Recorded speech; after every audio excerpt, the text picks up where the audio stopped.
Hello friends, आज हम discuss करेंगे loss of air due to pipe friction. ये एग्ज़ाम के पॉइंट ऑफ व्यू से बहुत ही इम्पॉर्टेंट टॉपिक है। तो इसको डिस्कस करने से पहले हमें पता होना चाहिए कि हम निकालना क्या चाह रहे हैं। तो पाइप, जैसे ये मैंने एक पाइप बनाया और ये एक सर्कुलर पाइप है, और अगर इस पाइप से कोई भी फ्लूइड फ्लो हो रहा है, तो जब ये फ्लूइड फ्लो हो रहा है तो ये इस पाइप के सरफेस से कांटेक्ट बनाएगा, और सरफेस से कांटेक्ट बनाने के कारण फ्रिक्शन जनरेट होता है। तो वो कितना फ्रिक्शन लॉस हो रहा है वो हमें कैलकुलेट करना है। तो ये हम कैलकुलेट करते हैं इस फॉर्मूले में। ये जो हम डेरिवेशन करेंगे इसमें हमें ये पता चलेगा कि कितना फ्रिक्शन लॉस हो रहा है। अच्छा, अब जो फ्रिक्शनल रेजिस्टेंस, इसमें हम सबसे पहले फाइंड आउट करते हैं फ्रिक्शनल रेजिस्टेंस। और ये जो फ्रिक्शनल रेजिस्टेंस होता है ये डायरेक्टली प्रोपोर्शनल होता है कांटेक्ट एरिया के।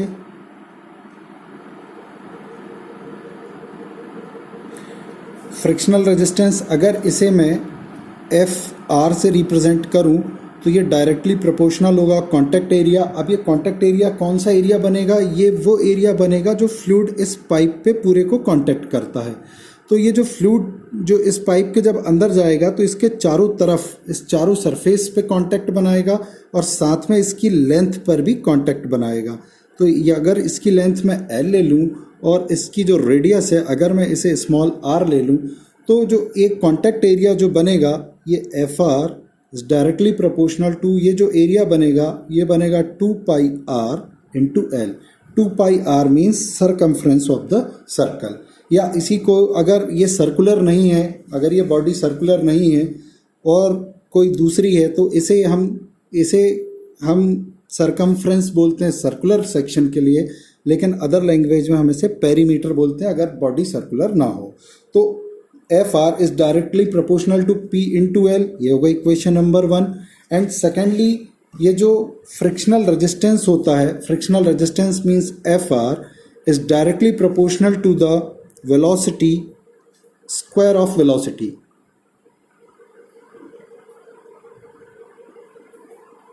It means FR is directly proportional to V square, ये होगा इक्वेशन नंबर 2। और 1 2 को अगर हम मर्ज करके लिखते हैं तो यहाँ पर हमें मिलता है FR is directly proportional to PL into V square। और जब हम ये प्रोपोर्शनल का साइन हटाते हैं तो हमें चीज़ें मिलती हैं। एफ आर इक्वल टू एक कांस्टेंट लगाते हैं F dash P L V square. इस एफ डैश को हम बोलते हैं coefficient depending on the roughness of the pipe.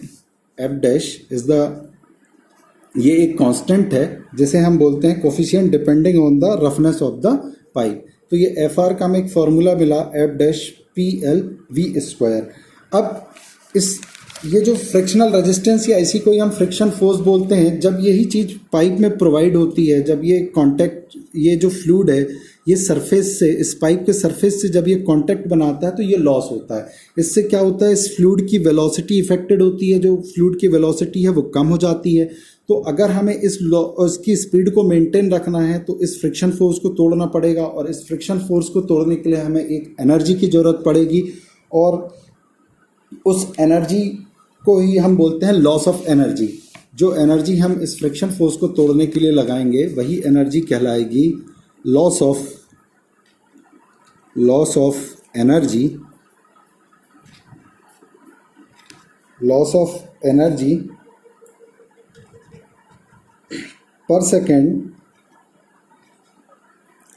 Energy पर सेकेंड। तो ये एनर्जी लॉस होगी क्योंकि इस फ्रिक्शन फोर्स को तोड़ने के लिए हमें अलग से एफर्ट लगाना पड़ेगा, और ये वो एफर्ट कहलाता है जो लॉस हो जाता है। तो लॉस ऑफ एनर्जी पर सेकेंड।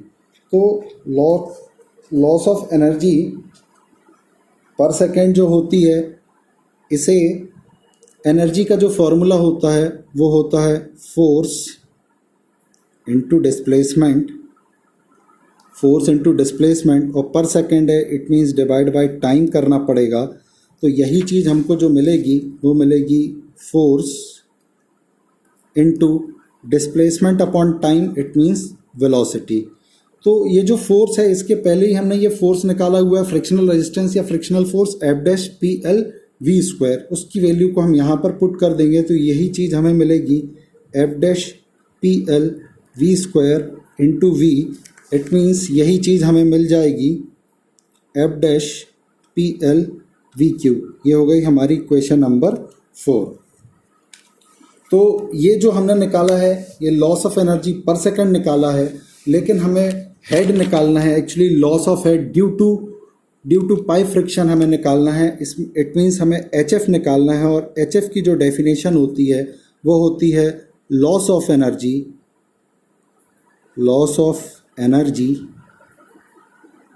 पर second,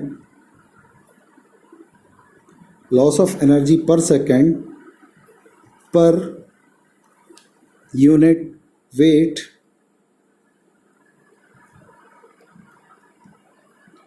per unit weight of liquid flow per second। जो एच एफ होता है फ्रिक्शन लॉस, जो फ्रिक्शन हेड होता है वो होता है लॉस ऑफ एनर्जी पर second per unit weight of liquid पर सेकेंड। तो लॉस ऑफ एनर्जी या भी हमने ऊपर फार्मूला निकाला है, it means F dash P L V Q, और यही चीज़ डिवाइड हो जाएगी weight of liquid flow per second. Weight of liquid it means M into G, और per second it means divide by time करना पड़ेगा, इसे टाइम करना पड़ेगा। तो हमारे पास एच एफ का एक फार्मूला मिला F dash P L V Q upon M G upon time. अब हमें पता होना चाहिए कि जो डेंसिटी होती है, डेंसिटी रो, डेंसिटी को हम रो से रिप्रेजेंट करते हैं, और जो डेंसिटी होती है वो होती है मास अपॉन वॉल्यूम। तो यहाँ से हमें मास की जो वैल्यू मिलेगी, मास बराबर मिलेगा रो इनटू वॉल्यूम, और अगर मुझे यहाँ पर मास अपॉन टाइम निकालना है तो यहाँ पर भी टाइम से डिवाइड करना पड़ेगा, और साथ में इसे हम और ऐसा लिख सकते हैं रो इनटू वॉल्यूम को हम लिख सकते हैं area into height divide by time. तो पहले से ही चला आ रहा है, तो height upon time is called velocity. It means जो फॉर्मूला हमें यहाँ से मिलेगा वो मिलेगा रो इंटू ए इंटू वी। तो ये जो चीज़ है ये हम किसके बराबर में रखेंगे, मास अपॉन टाइम के। तो मास अपॉन टाइम बराबर हमें क्या पुट करना है, रो ए इंटू वी। तो जैसा कि यहाँ इस फॉर्मूले में हम देख रहे हैं F dash P L V Q upon M G upon time, तो मास अपॉन टाइम की जगह पर हम पुट करेंगे F dash P L V Q, और मास अपॉन टाइम की जगह पर हमें रखना है rho into A into V into G, जहाँ वी वेलोसिटी है। तो ये वेलोसिटी एक वेलोसिटी से कट के वी स्क्वायर बचेगा, तो जो एच एफ का फॉर्मूला हमारे पास बचेगा वो बचेगा F dash P L V square upon rho A G. It means ये हमारे पास जो फॉर्मूला बचेगा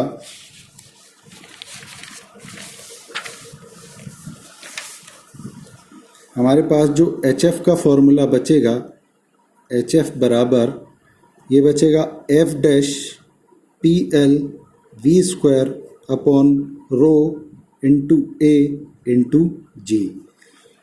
अब जैसा कि हम अगर इसे सॉल्व करें, P फॉर पेरीमीटर या सरकमफ्रेंस ऑफ द सर्कल या perimeter of any other body और A for area of the body, अगर हम इसे P अपॉन A को सॉल्व करें, P upon A, P means perimeter, A for area, तो perimeter circle के लिए जो फॉर्मूला होता है वो होता है 2 पाई r, या यही चीज़ होता है पाई इंटू डी, और एरिया जो होता है ये होता है पाई आर स्क्वायर, या in terms of diameter pi by 4 D square. तो यहाँ से अगर देखें तो ये पाई से पाई कैंसिल हो जाएगा और एक डी से एक डी कैंसिल हो जाएगा और ये 4 ऊपर चला जाएगा। It means P upon A बराबर हमें मिलेगा 4 बाई डी। तो यहाँ से एक चीज़ हमें मिली, P अपॉन ए पेरीमीटर अपॉन एरिया बराबर होता है 4/d। और साथ में एक कांस्टेंट यूज़ करते हैं जैसे हम फ्रिक्शन कांस्टेंट बोलते हैं, जैसे हम बोलते हैं F, फ्रिक्शन कांस्टेंट F, और इस F को अगर मैं 2 से डिवाइड कर दूं तो यही बराबर हो जाता है F डैश, मतलब coefficient depending on the roughness of the pipe divide bye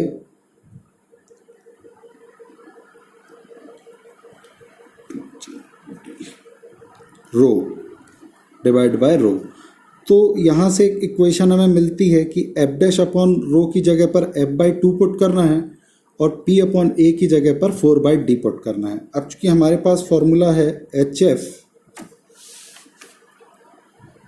बराबर F dash upon rho into P/A into L V square upon G, तो F डैश अपॉन रो की जगह पर हमें पुट करना है F/2 और P अपॉन ए की जगह पर पुट करना है 4/d into L V square upon G।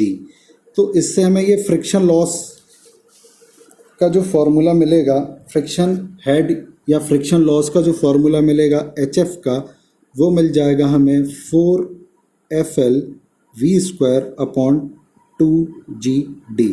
ये जो फॉर्मूला हमें मिला ये हेड लॉस का फॉर्मूला है, head loss due to pipe friction का, और इसी फॉर्मूले को ही हम बोलते हैं, इसी फॉर्मूले को ही हम बोलते हैं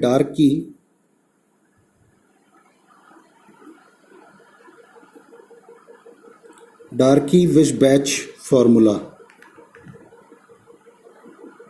इसी को ही हम बोलते हैं डार्की-विशबैच फॉर्मूला, या इसी को ही हम बोलते हैं डार्की-विशबैच इक्वेशन, या अदर लैंग्वेज में इसे हम बोलते हैं loss of head due to pipe friction. तो ये हुई हेड लॉस की बात, और इसी पर ही एक और फॉर्मूला बनता है।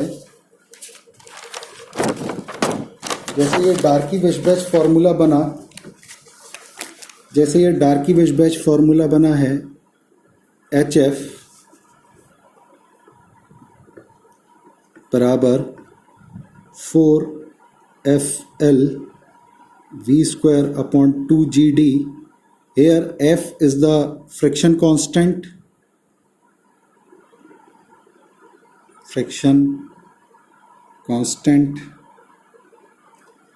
L is the length of pipe,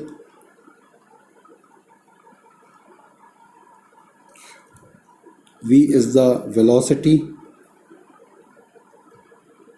in pipe, G gravitational acceleration, and D for diameter of pipe,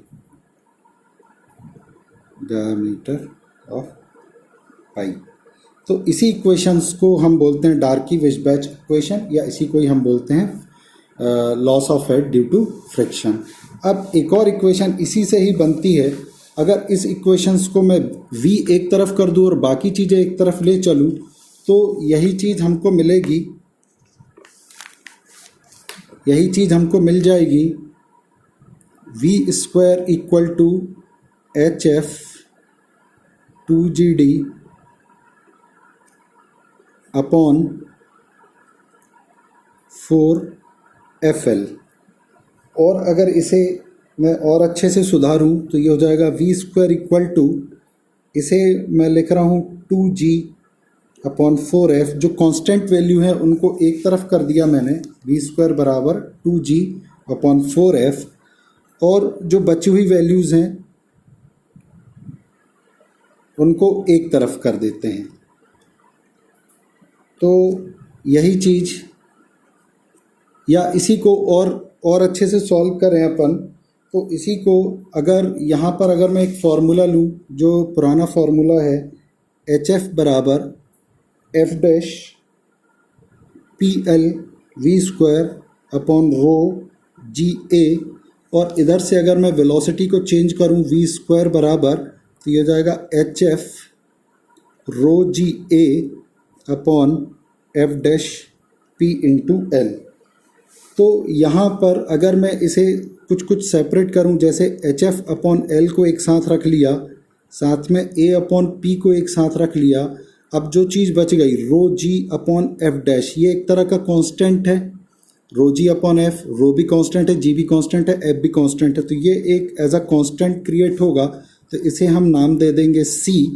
और ए अपॉन पी को हम डिनोट करते हैं एम से। फॉर एग्जांपल एम बराबर हो जाएगा ए अपॉन पी, मतलब area divide by perimeter, M हो गया।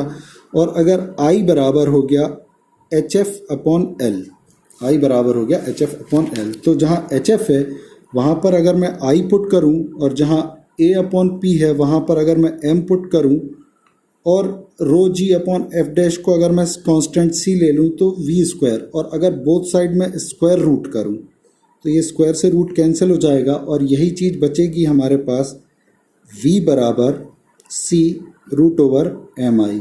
तो इससे जो एक इक्वेशन मिलेगी, ये वेलोसिटी की जो इक्वेशन मिलेगी, c एक कांस्टेंट हो जाएगा, m stands for area divide by perimeter, i stands for H F upon L. H F मतलब फ्रिक्शनल हेड लॉस और L बराबर लेंथ ऑफ द पाइप। तो V इक्वल टू एक इक्वेशन मिलेगी C रूट ओवर एम आई, और इस equations को हम बोलते हैं चेजीज इक्वेशन, चेजीज फॉर्मूला या चेजीज इक्वेशन। Okay, thank you.